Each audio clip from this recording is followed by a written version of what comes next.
இடியை பொறுத்தளவில் அவங்க ஃபெடரல் ஸ்ட்ரக்சருக்கு எதிராக செயல்படுறாங்க. எந்த வரம்பும் இல்லாமல் எல்லாத்தையும் மீறி அவங்க செயல்படுறாங்க அப்படின்ற சில காட்டமான விஷயங்களை சொல்லியிருக்காங்க. இடிக்கு ட்ராக் ரெக்கார்ட் ரொம்ப மோசமாக இருக்குது, கன்விக்ஷன் ரேட் ரொம்ப கம்மியாக இருக்குது. ஸோ எல்லாம் குற்றவாளிகளாக நிரூபிக்கப்படுவாங்களான்னா அதெல்லாம் டெஃபினட்டாக நடக்காது. அட் த மோஸ்ட் எலெக்ஷனுக்கு முன்னாடி மேபி சார் அரெஸ்ட்லாம் நடக்கலாம். இங்கே நம்ம எல்லாருக்குமே தெரியும், டாஸ்மார்க்னா கரப்ஷன் ஏகப்பட்ட விஷயங்கள் இருக்குன்னு தெரியும். ஸோ இப்போ பிஜேபிக்கு அரசியல் நோக்கங்கள், உள்நோக்கங்கள் இருக்கலாம், பழிவாங்கும் எண்ணம் இருக்கலாம், அதெல்லாம் இருக்கட்டும். அவங்க அந்த எண்ணத்தோட ஒரு விஷயத்த பண்ணாலுமே கூட இதோட விளைவு கரெக்டாக தானே இருக்கும், இதோட அவுட்கம் கரெக்டாக தானே இருக்கும். நீங்கள் சொல்கிற மாதிரி இந்த இடி ரைடுக்கு பின்னாடி பிஜேபியோட ஒரு பிஜேபியோட அட்ராக்ட் இருக்குது, தேர்தல் அரசியல் ரீதியான பழிவாங்கல் எல்லாமே சொல்லலாம். ஆனால் பட் இந்த இடத்துல தவறு நடந்திருக்குங்கிறது மனிதர்கள் நம்ம எல்லாருக்குமே சமுதாயத்தில், மக்கள் சமுதாயத்தில் இருக்கிற எல்லாருக்குமே தெரியும் தானே. நான் அதான் என்னோட ஸ்டாண்ட் அதுதான். என்ன பொறுத்தளவில் இப்போ யாராவது சில பேர் அரெஸ்ட் பண்ணுறாங்கன்னா அவங்கெல்லாம் பெரிய உத்தமர்களாக இருக்கிறதுக்கான வாய்ப்பே கிடையாது. இங்கே இருக்கக்கூடிய அரசியல்வாதிகள் 95%, 99% சொல்லுவோமே, அரசியல்வாதிகள் உத்தமர்கள் கிடையாது.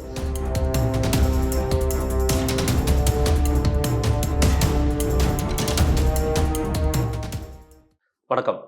இன்று நம்முடைய இணைந்திருப்பவர் சமகால நண்பர், ஊடகவியலாளர் திரு கேப்ரியல் அவர்கள். வணக்கம். வணக்கம். எப்படி இருக்கீங்க? நல்லா இருக்கேன். நீங்கள் எப்படி இருக்கீங்க? நல்லா இருக்கேன். உச்சநீதிமன்றத்தில் இடி டாஸ்மாக் மேல் இருக்க ரைடுக்கு இடைக்கால தடை கொடுத்துருக்காங்க. அது திமுக மிகப்பெரிய லெவலில் நாங்கள் சட்டத்தை மறுபடியும் வென்றுட்டோம் அப்படிங்கிற மாதிரி சொல்லிட்டு இருக்காங்க. நீங்கள் எப்படி பார்க்குறீங்க? ஆமாம், இப்போ மார்ச் மாதம் அமலாக்கத்துறையினர் டாஸ்மார்க்கு சொந்தமான நிறைய இடங்களில் சோதனைகள் நடத்துகிறாங்க. அதுக்கப்புறம் இப்போ ரீசெண்டாக சில நாட்களுக்கு முன்னாடியும் அவங்க சோதனைகள் நடத்துகிறாங்க. ஸோ அப்புறம் தமிழ்நாடு அரசு ஹைகோர்ட்டுக்கு போகிறாங்க, ரிலீஃப் எதுவும் கிடைக்கல. அதுக்கப்புறம் சுப்ரீம் கோர்ட்டுக்கு அப்பீல் பண்ணுறாங்க. சுப்ரீம் கோர்ட்டில் இடியை விமர்சித்து பேச வேண்டிய ஒரு விஷயமும் நடந்திருக்கு. ஸோ இப்போ சொல்லியிருக்க சில விஷயங்கள்லாம் பார்த்தோன்னா, இடியை பொறுத்தளவில் அவங்க ஃபெடரல் ஸ்ட்ரக்சருக்கு எதிராக செயல்படுறாங்க, எந்த வரம்பும் இல்லாமல் எல்லாத்தையும் மீறி அவங்க செயல்படுறாங்க அப்படின்ற சில காட்டமான விஷயங்களை சொல்லியிருக்காங்க. ஸோ இப்போ திமுக சைடில் இது அவங்களுக்கு ஒரு பெரிய ஒரு பாசிட்டிவாக தான் பார்க்கப்படுது. பட் என்னை பொறுத்தளவில் இது ஒன்றும் பெரிய சர்ப்ரைஸ் கிடையாது. ஏன்னா எல்லாருக்குமே தெரியும், பிஜேபி இடியை யூஸ் பண்ணுறாங்க அப்படின்ற விஷயம் எல்லாருக்கும் தெரிஞ்ச ஒரு விஷயம்தான். பிஜேபி மட்டும் கிடையாது, இதுக்கு முன்னாடி இருந்த காங்கிரஸும் இதே மாதிரி கவர்மெண்ட் ஏஜென்சிஸை அவங்களும் மிஸ்யூஸ் பண்ணியிருக்காங்க. சிபிஐயை மிஸ்யூஸ் பண்ணியிருக்காங்க. அந்த டைமில் சிபிஐ காங்கிரஸோட கூண்டுக்கிளியாக செயல்படுது அப்படின்ற மாதிரி சொல்லுவாங்க. காங்கிரஸ் பியூரோ ஆஃப் இன்வெஸ்டிகேஷன் வாங்க. ஸோ அந்த வகையில் சென்ட்ரல் ஏஜென்சிஸை அவங்களும் மிஸ்யூஸ் பண்ணியிருக்காங்க. இவங்களும் டெஃபினட்டாக மிஸ்யூஸ் தான் பண்ணுறாங்க. எதிர்கட்சிகளை குறிப்பிட்டு டார்கெட் பண்ணுறாங்க. அரவிந்த் கெஜ்ரிவாலை டார்கெட் பண்ணாங்க, ஆம் ஆத்மியை டார்கெட் பண்ணாங்க. இப்போ அந்த கேஸ் என்ன ஆச்சுன்னு யாருக்குமே தெரியல. ஸோ எலெக்ஷனுக்கு முன்னாடி இந்த விஷயங்கள்லாம் பண்ணாங்க, இப்போ என்ன நடந்ததுன்னு எதுவும் தெரில. அதே மாதிரி ஸ்டேட் கவர்மெண்ட்டும் அவங்க கட்டுப்பாட்டில் இருக்கக்கூடிய ஏஜென்சிஸை அவங்களும் மிஸ்யூஸ் பண்ணுறாங்க. ஸோ இது எல்லாருக்கும் தெரிஞ்ச ஒரு விஷயம் தான். ஸோ சுப்ரீம் கோர்ட் சொல்லி தான் தெரியணும்னு அவசியம் கிடையாது. பட் என்ன பொறுத்தளவு நான் எப்படி பார்க்குறேன்னா, இப்போ கவர்மெண்ட் அரசு மிஸ்யூஸ் பண்ணுறாங்க, பிஜேபி இதை மிஸ்யூஸ் பண்ணுறாங்க அப்படின்றது தெரிஞ்ச விஷயம் தான், நடந்துக்கிட்டே தான் இருக்குது. அதை எப்போ வேணாலும் பேசிக்கலாம். அது ஒரு 5 இயர்ஸாக நம்ம பேசிட்டு தான் இருக்கோம். பட் இங்கே பர்டிகுலராக நம்ம பேச வேண்டிய விஷயம் என்னென்னா, டாஸ்மாக் அப்படின்ற ஒரு முக்கியமான ஒரு ஏரியாவை கை வச்சிருக்காங்க. அங்கே கரப்ஷன் மோசமாக இருக்குன்னு நம்ம எல்லாருக்குமே டெஃபினட்டாக அது தெரியும். ஸோ அந்த வகையில் இங்கே நம்ம பேச வேண்டியது இந்த இஷ்யூஸ் தான் பார்க்குறேன். ஸோ இப்போதைக்கு ஓகே, தமிழ்நாடு அரசுக்கு ஒரு சின்ன ஒரு ரிலீஃப் கிடச்சிருக்கு, ஸ்டே பண்ணியிருக்காங்க, நல்லது. பட் இருந்தாலும் இதை ஒரு வாய்ப்பாக பயன்படுத்தி நம்ம இதை தான் டிஸ்கஸ் பண்ணணும். அதுபோக இப்போ இந்த ரெய்ட்ஸ்லாம் நடந்ததுக்கப்புறம் இன்னொரு முக்கியமான விஷயத்தையும் அவங்க டச் பண்ணியிருக்காங்க. சினி இண்டஸ்ட்ரிக்கும் டாஸ்மார்க் ஊழலுக்கும் இடையே இருக்கக்கூடிய கனெக்ஷனையும் அவங்க டச் பண்ணியிருக்காங்க. அப்புறம் நம்ம எல்லாருக்கும் தெரியும், அவங்க 10 ரூபா கிரவுண்டில் வாங்கினாலும் சரி, கணக்கில் வராமல் டாஸ்மார்க் பாட்டில்ஸை விற்றாலும் சரி, எல்லாமே கரப்ஷன் ரொம்ப சென்ட்ரலைஸ்டாக இருக்குது. ஸோ கீழே இருக்க பணம் ஏதோ பாட்டில்ஸை விற்கக்கூடியவங்க கைக்கு போகிறது கிடையாது, மேலே வரைக்கும் போகுது அப்படின்ற விஷயம் நம்ம எல்லாருக்குமே தெரியும். ஸோ அந்த வகையில் இப்போ தலைமையும் நெருங்குறாங்க அப்படின்ற விஷயமும் பாசிட்டிவான ஒரு விஷயம் தான். ஸோ இது எல்லாத்தையும் இப்போ டிஸ்கஸ் பண்ணுறதுக்கான வாய்ப்பெல்லாம் ஏற்பட்டுருக்கு. ஸோ நான் எப்படி பார்க்குறேன்னா, எனக்கு கண்டிப்பாக தெரியும் பிஜேபி இடியை மிஸ்யூஸ் தான் பண்ணுறாங்க. இடிக்கு ட்ராக் ரெக்கார்ட் ரொம்ப மோசமாக இருக்குது, கன்விக்ஷன் ரேட் ரொம்ப கம்மியாக இருக்குது. ஸோ எல்லாம் குற்றவாளிகளாக நிரூபிக்கப்படுவாங்களான்னா அதெல்லாம் டெஃபினட்டாக நடக்காது. அட் த மோஸ்ட் எலெக்ஷனுக்கு முன்னாடி மேபி சார் அரெஸ்ட்லாம் நடக்கலாம், ஹை ப்ரொஃபைல் அரெஸ்ட் நடக்கலாம். அதை தாண்டி எதுவும் பெருசாக நடந்துட போகிறது கிடையாது. பட் இருந்தாலும் சொசைட்டியாக பார்க்கும்போது, நம்ம பப்ளிக்காக பார்க்கும்போது ஒரு நல்ல ஒரு ஆப்பர்ச்சுனிட்டி. நார்மலாக இதை பேசுறதுக்கான வாய்ப்பு கிடைக்காது. நம்ம சும்மா டாஸ்மார்க் ஊழல்லாம் பற்றி பேசணும்னா ஆதாரம் இல்லாமல் பேசாதீங்கம்பாங்க, இல்லைன்னா நார்மலாகவே கவர்மெண்ட்டை விமர்சிக்கக்கூடிய எந்த இஷ்யூஸையும் சோஷியல் இஷ்யூஸை மீடியா எடுக்க மாட்டாங்க. அவங்க பேசுறதெல்லாம் பார்த்தீங்கன்னா அதிமுகவுக்குள்ள இருக்கக்கூடிய குழப்பங்கள், பிஎம்கேக்குள்ள இருக்கக்கூடிய குழப்பங்கள், இந்த மாதிரி விஷயங்கள் தான். ஆமாம், ஓபிஎஸை பற்றி பேசுறது, இதுதான் பேசுவாங்க. ஸோ அப்படிப்பட்ட ஒரு சூழல் இங்கே இருக்கும்போது இப்போ இந்த மாதிரி ரெய்ட்ஸ்லாம் நடக்கும்போது மீடியாவும் ஃபோர்ஸ் பண்ணப்படுறாங்க. ஸோ இருக்கக்கூடிய மீடியா எல்லாமே பேசல, சில மீடியாவை பேச வச்சுட்டாங்க. ஸோ அவங்க டிஸ்கஸ் பண்ணி தான் ஆகணும் அப்படின்ற ஒரு கட்டாயம் ஏற்படுது. சோஷியல் மீடியாலும் இப்போ நம்ம சினிமா துறைக்கும் டாஸ்மாக் ஊழலுக்கும் கூடிய சம்மந்தத்தை பற்றி நம்ம பேசுகிறோம். முக்கியமான ஒரு விஷயம் என்னன்னா, இப்போ நம்ம நிறைய புது புது பெயர்கள் எல்லாம் கேட்குறோம். ஆகாஷ் பாஸ்கரன் ஒருத்தர், அப்புறம் ரித்தீஷ்னு ஒருத்தர், இவங்க பேர்லாம் நம்ம கேட்குறோம். இவங்க பேர்லாம் இதுக்கு முன்னாடி கேள்விப்பட்டதே கிடையாது. ஆனால் அண்டர் கிரவுண்டில் இவங்கெல்லாம் பிஹைண்ட் த ஸ்க்ரீன் ரொம்ப பவர்ஃபுல்லான ஆட்கள் போல. ஸோ இப்போ நம்ம நினச்சிட்டு இருக்கோம் சில லீடர்ஸை நம்ம எலெக்ட் பண்ணுறோம், அவங்க கையில் தான் எல்லா பவர்ஸும் இருக்குன்னு நம்ம நினச்சிட்டு இருக்கோம். ஆனால் பிஹைண்ட் த ஸ்க்ரீன் பவர் யார் கையில் இருக்குன்னு பார்த்தோம்னா, நம்ம எலெக்ட் பண்ணாத அரசு அதிகாரிகளாக இல்லாத சில பேர் கையில் அதிகப்படியான பவர்ஸ் இருக்குது. ஒரு ஜனநாயகத்துக்கு இதுவும் நல்லது கிடையாது. ஸோ இதெல்லாம் இப்போ வெளியே வருது. ஸோ அந்த வகையில் இது நல்ல ஒரு விஷயமா தான் பார்க்குறேன். அப்புறம் இன்னொரு இன்ட்ரெஸ்டிங்கான ஒரு விஷயம் பார்த்தோம்னா, இப்போ இடி சோதனைகள் நடக்குது. அதை எல்லா மீடியாவும் கவர் பண்ணாங்களா, எக்ஸ்டென்சிவாக பேசினாங்களான்னா பேசல. ஆனால் நேற்று சுப்ரீம் கோர்ட்டோட இந்த ஜட்ஜ்மெண்ட் இதை வந்து பயங்கரமாக பேசுகிறாங்க. ஸோ அப்போ இடி ரெய்ட் முக்கியம் இல்லைன்னா இதுவும் முக்கியம் இல்லை தான். அதை எந்த அளவுக்கு கவர் பண்ணணுமோ அந்த அளவுக்கு தான் இதையும் கவர் பண்ணணும். அதை பெருசாக பேசாமல் இங்கே சுப்ரீம் கோர்ட் வந்து இடிக்கு கொட்டு வச்சுட்டாங்க அப்படி இப்படின்னு பேசிட்டு இருக்காங்க. ஸோ அப்போ இதுலேயே நம்ம கிளியராக தெரியுது மீடியா இந்த இஷ்யூ எப்படி ஹேண்டில் பண்ணுறாங்கன்றது. ஸோ இந்த மாதிரியான விஷயங்கள்லாம் வெளில வருது இல்லை. ஸோ அந்த வகையில் நல்லது தான். தீர்ப்பு கூட சொல்ல முடியாது, ஒரு ப்ரொசீஜர், அது இடைக்கால தடைங்கிறது ஒரு ப்ரொசீஜர் தான் கொடுத்துருக்கு சுப்ரீம் கோர்ட்டு. அதில் கொடுக்கப்பட்டது எல்லாமே வந்து ஜட்ஜ் அவர்கள் சொன்னது எல்லாமே ஒரு கமெண்ட்ஸ் தான். அதில் கொடுக்கப்பட்ட கமெண்ட்ஸில் வந்து ஒன் ஆஃப் த கமெண்ட்ஸ் வந்து மாநில சுயாட்சியை இது வந்து ஃபெடரலிசத்தை வந்து இது தப்பு பண்ணுறீங்க, இடி வந்து அதை வரம்பு மீறுறீங்கிற ஒரு வார்த்தையை சொல்லியிருக்காங்க. தனிநபர்களோட விஷயத்தை நிர்வாகத்தை போய் நீங்கள் முடக்கிறது தவறுங்கிற மாதிரி சொல்லியிருக்காங்க.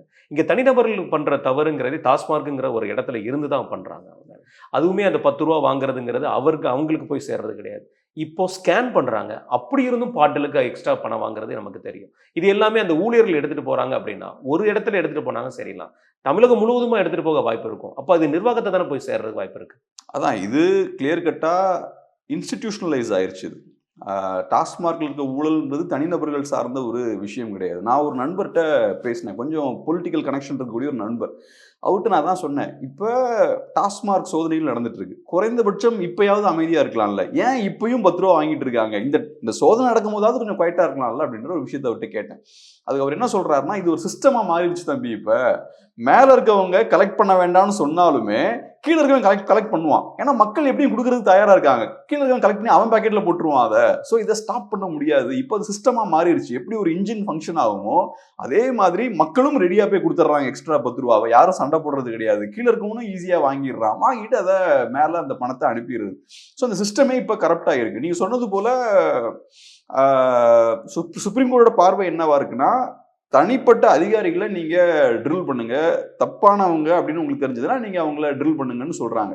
இன்ஸ்டிடியூஷனை டார்கெட் பண்ணாதீங்க, டாஸ்மார்க் அப்படின்ற ஒரு இன்ஸ்டிடியூஷனை டார்கெட் பண்ணக்கூடாது அப்படின்னு சொல்கிறாங்க. ஸோ இதில் இன்ஸ்டிடியூஷன்னா என்ன அப்படின்ற கேள்வி இருக்குது. ஸோ டாஸ்மார்க்கில் கூடிய முக்கியமான அதிகாரிகளை ட்ரில் பண்ணால் அது it becomes an institution. So அது எப்படி எக்ஸாக்டாக அவங்க டிஃபைன் பண்ணுறாங்கன்னு எனக்கு தெரில. அது மட்டும் இல்லாமல் இவங்களெல்லாம் நம்ம கடுமையாக விசாரிக்கும் போது தான் விஷயங்களும் வெளியே வரும். ஸோ என்னை பொறுத்தளவில் இந்த மாதிரியான விஷயங்கள் ஒரு நிரபராதிக்கு எதிராக பண்ணப்படுதுன்னா நான் கவலைப்படுவேன்.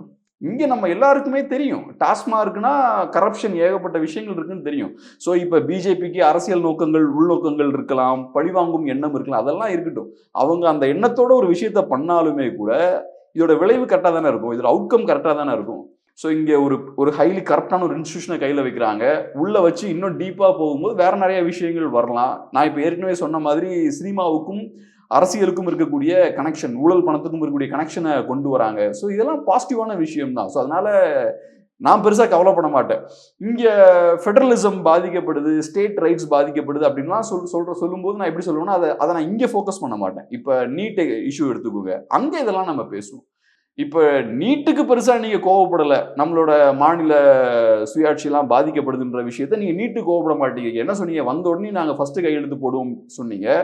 இப்போ கிளியர் கட்டாக சென்ட்ரல் கவர்மெண்ட் நம்மளோட அதிகாரத்துக்குள்ள அவங்க கையை வைக்கிறாங்க. அந்த இடத்த நீங்கள் 4 வருஷம் போராடி இருக்கலாம்ல. அங்கெல்லாம் குவைட்டாக இருக்கீங்க. இங்கே டாஸ்மார்க்னு வரும்போது அங்கே உங்களுக்கு லாபமும் இருக்கு. அப்போ இந்த விஷயம்லாம் பேசுறீங்க. ஸோ அப்போ நீங்கள் மாநிலத்துக்காகவோ மாநில மக்களுக்காகவோ இதை பேசல. உங்களை ப்ரொடெக்ட் பண்ணிக்கிறதுக்காக, உங்கள் ஃபேமிலியை ப்ரொடெக்ட் பண்ணிக்கிறதுக்காக நீங்கள் இப்போ மாநில சுயாட்சி அது இதுன்னு ஏகப்பட்ட விஷயங்களை கையில் எடுக்கிறீங்க. ஸோ அதனால தான் நம்ம இதில் வந்து பெருசாக இதை பற்றி பேசுறது இல்லை. ரைட்டு, பிஜேபிக்கு என்ன இன்டென்ஷன் வேணாலும் இருக்கட்டும். பட் பரவாயில்ல, பண்ணா என்ன பெருசா, இப்ப நல்ல விஷயம் தானே நடக்க போகுது. அதே மாதிரி இந்த ஈடியோட ரைடை பரவலாக எல்லாரும் பேசிட்டு இருக்கும்போது இன்னொரு வார்த்தை சொல்கிறாங்க. டெல்லியோட கம்பேர் பண்ணி பேசும்போது பண்ணிட்டு இருக்காங்க. ஆம் ஆத்மிக்கு நடந்ததும் அரவிந்த் கெஜ்ரிவாலுக்கு நடந்ததுன்னு சொல்லிட்டு இருக்காங்க. அங்கே மதுபான கொள்கையில தான் பிரச்சனை, அங்கே பாலிசியில் பிரச்சனை. பட் இங்கே கொள்முதலில் ப்ராப்ளம் இருக்குங்கிறது நமக்கு எல்லாருக்குமே சொல்லப்பட்ட ஒரு விஷயம். இங்கே எல்லாருக்குமே தெரிந்தது எந்த நேரத்தில் சில கடைகள் இல்லை பல கடைகளில் வந்து எந்த நேரத்தில் கூட லிக்கர் விற்கப்படுறது கூட எல்லாருக்குமே தெரிஞ்ச ஒரு விஷயம். அப்படிங்கும்போது இங்கே கொள்முதலில் ப்ராப்ளம் இருக்குது, டிரான்ஸ்ஃபரில் ப்ராப்ளம் இருக்குங்கிறது தான் இடி வந்து அறிக்கையாக கொடுத்துருக்குறாங்க. இந்த இடத்துல எந்த இடத்துலையுமே வந்து பாலிசியில் ப்ராப்ளம் இருக்குன்னு நம்ம சொல்லலை. இந்த ரைடையும் டெல்லியில் இருக்கிற ரைடையும் ஒப்பிடுவது சரியா? அதான் அது ரெண்டும் டெஃபினட்டாக கம்ப்ளீட்டாக டிஃப்ரெண்ட்டான ஒரு விஷயம். நீங்கள் சொல்கிற மாதிரி அங்கே பாலிசியில் இருக்கக்கூடிய ப்ராப்ளம் இங்கே எல்லா லெவல்லையுமே ப்ராப்ளம் இருக்குது. கீழே இருந்து மேலே வரைக்கும் எல்லா லெவல்ஸ்லையுமே ப்ராப்ளம் இருக்குது. இடியை பொறுத்தளவில் அவங்ககிட்ட இருந்து இன்னும் அஃபிஷியலான ஸ்டேட்மெண்ட் வரல. அவங்க இப்போதைக்கு 1000 crores ஸ்கேம் நடந்திருக்குன்னு சொல்லியிருக்காங்க. இப்போ செகண்ட் ரைடுக்கு அப்புறம் இன்னும் அஃபிஷியல் ஸ்டேட்மெண்ட் வரல. ப்ராபப்ளி மண்டே வரலாம் அப்படின்ற மாதிரி சொல்கிறாங்க. ஸோ நம்ம எக்ஸாக்டாக என்ன நடந்துட்டு இருக்கு அப்படின்றத இடியோட ஸ்டேட்மெண்ட் வந்ததுக்கு அப்புறம் தான் நம்ம சொல்ல முடியும். பட் ஒரு விஷயம் என்னன்னா, நான் ஏற்கனவே சொன்ன மாதிரி இப்போ இந்த மாதிரியான ரெய்ட்ஸ் நடக்குதுன்னா அதுக்கு பின்னாடி டெஃபினட்டாக பொலிட்டிக்கல் மோட்டிவேஷனும் இருக்குது. இப்போ காங்கிரஸ் பார்ட்டியையும் இடி குறிவைக்கிறாங்க. நேஷனல் ஹெரால்டு கேஸ் எல்லாம் அவங்க ஸ்ட்ராங்காக கையில் எடுக்கிறாங்க. காங்கிரஸோட தலைமையும் அவங்க விசாரிக்கிறாங்க. இதெல்லாம் நடக்குது. பட் இருந்தாலும் ஆம் ஆத்மி கட்சியை ரொம்ப ஃபோக்கஸ்டாக டார்கெட் பண்ணாங்க. ஆம் ஆத்மி கட்சியை டார்கெட் பண்ண மாதிரி எனக்கு தெரிஞ்சு இந்தியாவில் வேற எந்த கட்சியுமே அவங்க அழுத்தத்துக்கு உட்படுத்தப்படலை. ஸோ அந்த வகையில் ஏன் ஸ்பெசிஃபிக்காக ஆம் ஆத்மி கட்சி டஃப்பாக டீல் பண்ணப்பட்டாங்கன்னா, ஆம் ஆத்மி கட்சி பாஜகவுக்கு ஏதோ ஒரு பாயிண்ட்ல குடைச்சல் கொடுக்குறாங்க. ஃபர்ஸ்ட் அவங்க என்ன பண்றாங்கன்னா காங்கிரஸ் பார்ட்டியை காலி பண்றாங்க டெல்லியில, பஞ்சாப்லாம். அது வரைக்கும் பிஜேபிக்கு பிரச்சனையே இல்லை. ஏன்னா பிஜேபிக்கு எதிராக இருக்கக்கூடிய கட்சி காங்கிரஸ். அந்த காங்கிரஸ் பார்ட்டியை இவங்க உடைக்கிறாங்க அப்படின்னு, அவங்களோட வாக்குகளை உடைக்கிறாங்கன்னா அது நல்லது. அது வரைக்கும் விட்டாங்க. அதுக்கப்புறம் குஜராத்தில் கால் ஊன முயற்சி பண்ணுறாங்க. ஏறக்குறைய 10% ஓட்ஸுக்கு மேலே ஆம் ஆத்மி கட்சி வாங்குறாங்க. அது மோடி அவர்களோட ஹோம் கிரவுண்ட். அதை உட்காந்து வேடிக்கை பார்த்துட்டு இருக்க மாட்டாங்க. ஏன்னா மோடி அவர்களுக்கு தெரியும் எப்படி அரசியல் மாற்றம் நடக்கும். எப்படிதான் ஸ்லோவாக நடக்கும். ஒரு 10-15 வரும், அப்புறம் திடீர்னு பார்த்தா ஆட்சியை பிடிச்சிருவாங்க அடுத்த எலெக்ஷன்ல. பஞ்சாப்ல அப்படிதான் நடந்தது. ஒரு 10-15 அந்த ரேஞ்சுக்கு வரும், அப்புறம் டக்குன்னு ஒரு பெரிய ஜம்ப் வரும். ஸோ அதனால டஃப்பாக டீல் பண்ணணும்னு ஒரு முடிவுக்கு வந்தாங்க. இப்போ தமிழ்நாடை பொறுத்தளவில் அந்த மாதிரியான ஒரு தேவை பாஜகவுக்கு இருக்கா? இங்கே திமுக மேலே கடுமையான அழுத்தம் போட வேண்டிய தேவை இருக்கா அப்படின்றதுதான் கேள்வி. நீங்க சொல்ற மாதிரி இந்த இடி ரைடுக்கு பின்னாடி பிஜேபியோட ஒரு பிஜேபியோட அட்டாக் இருக்கு, தேர்தல் அரசியல் ரீதியான பழிவாங்கல் எல்லாமே சொல்லலாம். ஆனால் பட் இந்த இடத்துல தவறு நடந்திருக்குங்கிறது மனிதர்கள் நம்ம எல்லாருக்குமே சமுதாயத்தில் மக்கள் சமுதாயத்தில் இருக்கிற எல்லாருக்குமே தெரியுது தானே. இது தவறு இருக்கிற இடத்த வந்து ஒருத்தர் வந்து அந்த தவறை வந்து கன்ஃபார்ம் பண்ணுறதுக்கோ அந்த ஊழலை கண்டுபிடிச்சு சொல்றதுக்கோ எந்த ஒரு அரசியல் உள்நோக்கம் என்ன இருந்தால் என்ன நம்ம பார்க்கலாம் இல்லையா? அதை பற்றி நான் அதான் என்னோட ஸ்டாண்ட் அதுதான். என்ன பொறுத்தளவில் இப்போ யாராவது சில பேர் அரெஸ்ட் பண்ணுறாங்கன்னா அவங்கெல்லாம் பெரிய உத்தமர்களாக இருக்கிறதுக்கான வாய்ப்பே கிடையாது. இங்கே இருக்கக்கூடிய அரசியல்வாதிகள் 95%, 99% சொல்லுவோமே, அரசியல்வாதிகள் உத்தமர்கள் கிடையாது. டாஸ்மார்க்கோட தொடர்பு இருக்கக்கூடிய அரசியல்வாதிகளாக இருக்கலாம், தொடர்பில் இல்லாமல் இருக்கக்கூடிய அரசியல்வாதிகளாகவும் அவங்க இருக்கலாம். இவங்க அரசியல்வாதிகள் வாழ்கிற வாழ்க்கையெல்லாம் பாருங்கள். அவங்களுக்கு கிடைக்கக்கூடிய சேலரியை வச்சு அவங்க வாழ்ந்துட்டு இருக்காங்க. அவங்களோட கார்ஸாக இருக்கலாம், அவங்களோட நெட் ஒர்த்தாக இருக்கலாம், அவங்க எலெக்ஷன் டைமில் ஸ்பெண்ட் பண்ணக்கூடிய அமௌண்ட்டாக இருக்கலாம், அவங்க யூஸ் பண்ணக்கூடிய ஸ்ட்ராட்டஜிஸ்ட்டுகளாக இருக்கலாம். தலைமை சில ஸ்ட்ராட்டஜிஸ்ட்களை யூஸ் பண்ணுறாங்க. இப்போ பார்த்தோம்னா எம்எல்ஏ எம்பிலாம் பார்த்தோம்னா அவங்களுக்கு கொஞ்சம் அட்வைசர்ஸ் வச்சிருக்காங்க, அவங்களுக்கு ஒரு மீடியா டீம் வச்சிருக்காங்க, மாதம் கோடிக்கணக்காக செலவழிச்சிட்டு இருக்காங்க. ஸோ இந்த பணம்லாம் எங்கேருந்து வருதுன்னா டெஃபினட்டாக எல்லாமே தப்பான சோர்ஸ்ல இருந்தால் இந்த பணம்லாம் வருது. ஸோ இப்போ நமக்கு பிரச்சனை என்னன்னா, எல்லாத்தையும் நீங்கள் டார்கெட் பண்ணால் சந்தோஷம். பட் அட்லீஸ்ட் சில பேரை நீங்கள் டார்கெட் பண்ணுறீங்க. உங்களோட மோட்டிவ் என்ன வேணாலும் இருக்கட்டும், குறைந்தபட்சம் சில பேர் உங்க தேவையின் அடிப்படையில் நீங்க டார்கெட் பண்றீங்க. ஸோ அப்படி டார்கெட் பண்ணும்போது அட்லீஸ்ட் இப்போ இடி கொஞ்சம் கரெக்டாக செயல்படுது. எல்லா இடத்துலையும் கரெக்டாக செயல்படனாலும் சில இடத்துல கரெக்டாக செயல்படுது அப்படின்ற மாதிரி தான் நம்ம பார்க்க வேண்டியதாக இருக்கு. ஸோ எனக்கு ஒன்றும் பெரிய கவலை கிடையாது. இப்போ எனக்கு பெரிய பிஜேபியோட பொலிட்டிக்ஸ் நான் ஏற்றுக்கக்கூடிய ஆள் கிடையாது. பட் இருந்தாலும் இதை பற்றி நான் ஏன் கவலைப்பட மாட்டேன்னா, இப்போ கரப்டான ஒரு பார்ட்டினால பிஜேபி அப்போஸ் பண்ண முடியாது. ஸோ ஒரு கரப்டான பார்ட்டி கரப்ஷனாலே பலவீனப்படுறதுல ஒன்றும் தப்பு கிடையாது. ஸோ இப்போ பிஜேபி ஒரு ஃபாசிஸ்ட் பார்ட்டினே வச்சுப்போம். நீங்க அவங்களுக்கு எதிராக செயல்படணும்னா முதல்ல உங்க கைகள் சுத்தமா இருக்கும். நீங்க கரப்டான பார்ட்டியா இருக்கும்போது, பலவீனமான பார்ட்டியா இருக்கும்போது உங்களால பிஜேபியை ஒன்றும் பண்ண முடியாது. பிஜேபிக்கு எதிராக நாங்கள் செயல்படுறோன்ற மாதிரியான ஒரு போலி தோற்றத்தை வேணா ஏற்படுத்தலாம். உங்ககிட்ட இருக்கக்கூடிய பணத்தை யூஸ் பண்ணி, மீடியா கண்ட்ரோலை யூஸ் பண்ணி, நாங்க பிஜேபி எதிர்க்கிறோம் அப்படின்ற மாதிரியான ஒரு தோற்றத்தை ஏற்படுத்தலாம். எப்படி நீட்டுக்கு எதிராக நீங்க சண்டை போடுற மாதிரி ஒரு தோற்றத்தை ஏற்படுத்தினீங்க, அதுக்கப்புறம் 4 வருஷமா அமைதியா இருக்கீங்க, அந்த மாதிரி தோற்றத்தை ஏற்படுத்தலாம். ஸோ அதனால எனக்கு என்னமோ பெரிய திமுக இவங்க இடி போய் கிரில் பண்றதெல்லாம் எனக்கு ஒன்றும் பெரிய கவலையே கிடையாது. ஏன்னா அவங்க நிஜமான பாஜக எதிர்ப்பு கட்சியும் கிடையாது. அவங்களுக்கு பின்னடைவு ஏற்படுறதுனால தமிழர்களுக்கு ஒன்றும் பெரிய பின்னடைவும் கிடையாது. இதுல இன்னொரு பக்கம் வந்து ஈடியோட விஷயங்களை பேசும்போது வந்து பொதுவா பல பத்திரிகையாளர்களோ பல சமுதாய மக்களோ சொல்ற ஒரு விஷயம் என்னன்னா, எல்லா திமுக வந்து உச்சநீதிமன்றத்தை நீதிமன்றங்களை எல்லாமே ஒரு ஆயுதமா கேடயமா யூஸ் பண்றாங்களோ அவங்களுக்கு ஆதரவாக. ஏன்னா எந்த ஒரு விஷயமா வந்தாலும் போய் ஒரு தடையை வாங்கிட்டு வந்துடுறாங்க. தடை வாங்கினதுக்கப்புறம் அந்த விஷயங்கள் ஃபுல்லாகவே டிலே ஆயிடுது. மண்ணில் பார்த்தோம், இப்போ வந்து டாஸ்மார்க்லேயும் இப்போ நம்ம கவனிக்கிறோம். செந்தில் பாலாஜி கேஸ்லையும் அதே மாதிரி தான் நடந்தது. எல்லா இடத்துலையும் தடைங்கிற முதல்ல வாங்கிடுறாங்க. இங்கே உயர்நீதிமன்றத்தில் முதல்ல ஒரு தடை வாங்கியிருந்தாங்க டாஸ்மார்க்கு எதிரான ரைடுக்கும். திருப்பி அதன் பின்பு உயர்நீதிமன்றம் சில கண்டனங்களை தெரிவிச்சிருந்தது. இந்த உச்சநீதிமன்றத்தை கொடுத்த தடையுமே இடி ஒரு ஆயுதமாக திமுக வந்து இதை ஒரு ஆயுதமாக யூஸ் பண்ணுறாங்களோ நீதிமன்றங்களை. அதான் இப்போ நம்ம லீகல் சிஸ்டம் பற்றின எனக்கு பெரிய புரிதல் கிடையாது. பட் நான் சில விஷயம் தெரிஞ்ச ஆட்கள்கிட்ட பேசின வரைக்கும் அவங்க சொல்கிற விஷயம் என்னென்னா, நிறைய செக்ஸ் அண்ட் பேலன்ஸ் வந்து நம்மளோட லீகல் சிஸ்டமில் ஜுடிஷியரியில் இருக்குது.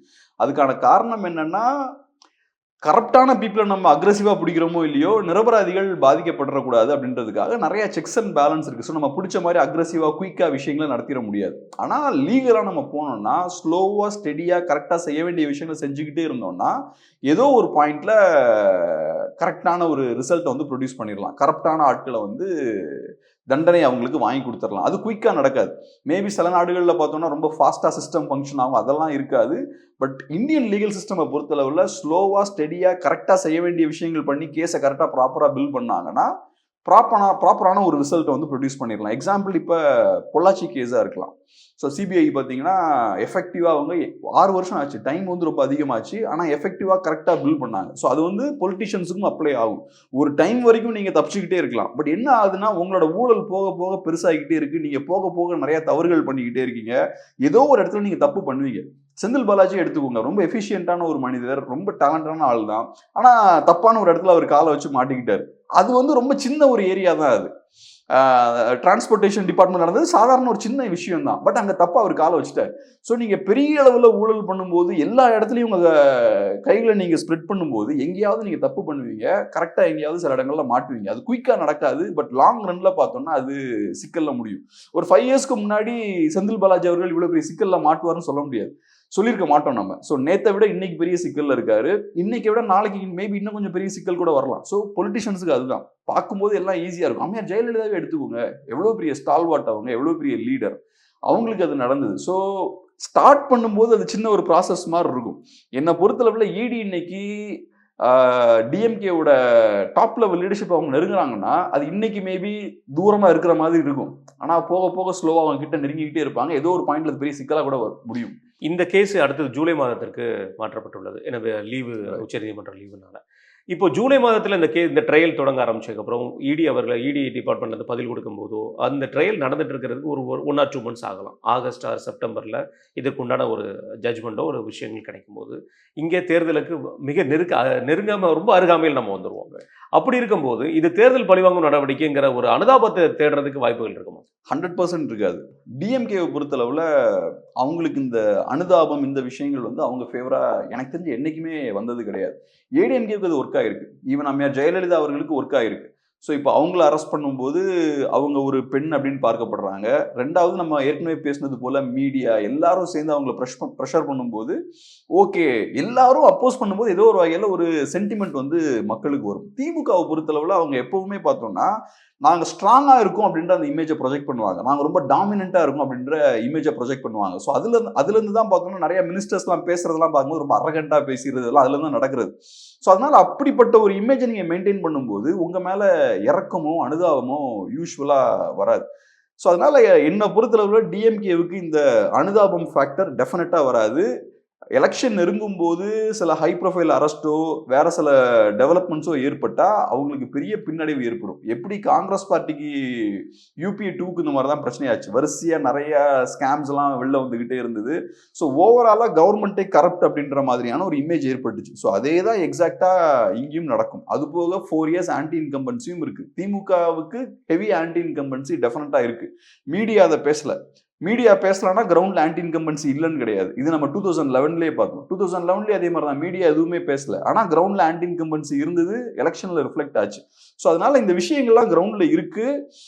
இது என்னதான் அரெஸ்ட்லாம் வந்தாலும் அது டெஃபினட்டா திமுகவுக்கு ஃபேவரபிளா அது அமையாது. திமுக ஒரு கரப்டான பார்ட்டி அப்படின்ற இமேஜ் தான் அது ஏற்படுத்தும். ஒருவேளை உச்சநீதிமன்றம் வந்து இந்த ஈடிக்கு எதிராக, டாஸ்மார்க் எதிராக ஈடி எடுத்திருக்கிற இந்த நடவடிக்கையை ஜூலை மாதமே நீங்கள் தொடங்குங்க, அந்த விசாரணையை தொடங்கலாம், ஆனால் கைது மட்டும் இருக்கக்கூடாது அப்படிங்கிற மாதிரி ஒரு விஷயத்தை கொண்டு வந்து கொடுத்தாங்கன்னா திமுகவோட அடுத்த கட்ட நடவடிக்கை என்னவா இருக்கும் நீங்கள் நினைக்கிறீங்க? நமக்கு தெரியல. இப்போ நான் பார்க்குற அளவில் இப்போ திமுக நிறைய முன்னெடுப்புகளை கையில் எடுக்கிறாங்க இல்லையா? முக்கியமான சில இஷ்யூஸை கையில் எடுக்கிறாங்க, டீலிமிட்டேஷனை கையில் எடுக்கிறாங்க, மும்மொழி கொள்கையை கையில் எடுக்கிறாங்க, ஏகப்பட்ட இஷ்யூஸ் அவங்க அக்ரெசிவாக கையில் எடுக்கிறாங்க. இதுவே நான் எப்படி பார்க்குறேன்னா இதோட கனெக்ஷன் இருக்கிறதா தான் பார்க்குறேன்.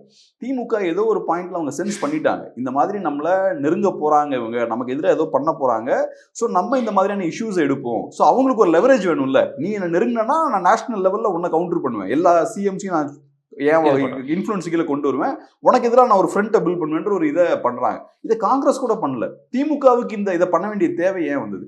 திமுகவை பொறுத்தளவுல இந்தியாவோட ஃபெடரல் ஸ்ட்ரக்சரை காப்பாற்றணும், இந்தியாவை காப்பாற்றணும்லாம் அவங்களோட நோக்கம் கிடையாது. அவங்களுக்கு ஏகப்பட்ட பிரச்சனைகள் இருக்கு. அப்படி இருக்கும்போது இதை கையில் எடுக்கிறாங்கன்னா அவங்க ஏதோ சென்ஸ் பண்ணியிருக்காங்க, இடி நம்மளை நெருங்க போறாங்க, ஏதோ பிரச்சனை வரப்போகுது, ஸோ அதுக்கு முன்னாடி நம்ம கையில் ஒரு லெவரேஜ் வச்சுப்போம், நீ ஒரு ஸ்டெப் வந்தா நான் இன்னொரு ஸ்டெப் அக்ரெசிவா போவேன் அப்படின்ற ஒரு ஸ்டாண்டு தான். ஸோ அதனால திமுக மேபி இந்த ஸ்டாண்டை இன்னும் அக்ரெசிவாக அவங்க செய்யலாம். பிஜேபிக்கு இது சிக்கல் தான். நேஷனல் லெவலில் இந்த மாதிரியான ஒரு குரூப்பிங் எல்லாம் டிஎம்கே ஃபார்ம் பண்ணுறாங்கன்னா பிஜேபிக்கு அது பெரிய ஒரு சிக்கல் தான். ஏன்னா பிஜேபியை பொறுத்தளவு இப்போ பேக் ஃபுட்டில் தான் இருக்காங்க. 24 எலெக்ஷன்ஸ் அவங்க எதிர்பார்த்த ரிசல்ட்ஸை ப்ரொடியூஸ் பண்ணல. ஸோ அந்த மாதிரி ஒரு சூழல் இருக்கும்போது இதெல்லாம் பண்ணுறது பிஜேபிக்கு பிரச்சனை. ஏன்னா தமிழ்நாட்டில் பிஜேபியை டிஎம்கே அப்போஸ் பண்ணால் அவங்களுக்கு பிரச்சனையே இல்லைங்க. தமிழ்நாட்டில் நீங்கள் ஹிந்தி எதிர்ப்பை பேசிக்கலாம், என்ன வேணாலும் பேசலாம், பிஜேபிக்கு அது நல்லது தான். தமிழ்நாட்டில் அவங்க பெரிய எக்ஸ்பெக்டேஷன் அவங்களுக்கு தமிழ்நாட்டில் இல்லை. ரெண்டாவது, நீங்கள் ஹிந்திக்கு எதிராகவும் இந்த விஷயங்கள்லாம் தமிழ்நாட்டில் பண்ணும்போது, நீட்டுக்கு எதிராலாம் பண்ணும்போது அதை வச்சு பிஜேபி நார்த்தில் பாசிட்டிவாக அவங்க பொலிட்டிக்ஸ் பண்ணிடுவாங்க. பாருங்க அவங்க எப்படி பண்ணுறாங்க பாருங்க, தேசத்துக்கு எதிராக செயல்படுறாங்கன்ற மாதிரி அவங்க கொண்டு போயிடுவாங்க. பட் இப்போ நீங்கள் மற்ற ஸ்டேட்ஸுக்குள்ளெல்லாம் கால் தடத்தை பதிக்கும் போது அது பிஜேபிக்கு சீரியஸான ஒரு இஷ்யூ தான். ஸோ இதை ஒன்று, இது மேபி பிஜேபி இன்னும் ஸ்ட்ராங்காக கூட ப்ரொவோக் பண்ணலாம், அது எந்த அளவுக்கு போகும்னு தெரில. ரெண்டாவது, திமுக டெஃபினட்டாக இதை ஒரு லெவரேஜாக யூஸ் பண்ணுவாங்க, அவங்களும் முடிஞ்ச அளவுக்கு ப்ரெஷர் பண்ணுவாங்க. திமுக சாதாரண ஒரு இன்ஸ்டியூஷன் கிடையாதுங்க. திமுக ரொம்ப பவர்ஃபுல்லான ஒரு இன்ஸ்டியூஷன். நீங்கள் இடியை யூஸ் பண்ணியோ சில அமைப்புகளை யூஸ் பண்ணியோலாம் திமுகவை க்ரஷ் பண்ணிட முடியாது. சில அரஸ்ட்டுகள் வாயிலாகவோலாம் எதுவும் பண்ணிட முடியாது. திமுக ரொம்ப அக்ரெசிவான பவர்ஃபுல்லான இன்ஸ்டியூஷன். நேற்று அளவுக்கு இன்னைக்கு ஸ்ட்ராங்காக இல்லைனாலும் இன்னைக்கும் ஸ்ட்ராங்கான இன்ஸ்டியூஷன் தான். ஸோ திமுக பலவீனப்படணும்னா டெம்பரரியாக வேணா இடியாலாம் ப்ரெஷர் பண்ண முடியும். பட் லாங் ரன்ல திமுக வீக் ஆகணும்னா மக்கள் அந்த புரிதலுக்கு வரணும். தமிழ்நாட்டுக்கு திமுக தேவைதானா, திமுகவால் நன்மை வருதா தீமை வருதான்ற விஷயங்கள்லாம் மக்கள் அனலைஸ் பண்ணாதான் திமுக வீக் ஆகும். இல்லைனா இந்த மாதிரியான நடவடிக்கைகள் மூலமா திமுக பெருசாக வீக்கன் பண்ணிட முடியாது. அது ஒரு ட்ரெடிஷ்னல் பவர்ஃபுல் இன்ஸ்டிடியூஷன். அது மிக்க நன்றி. உங்கள் நேரத்தையும் கருத்தையும் பாருங்கள். நன்றி.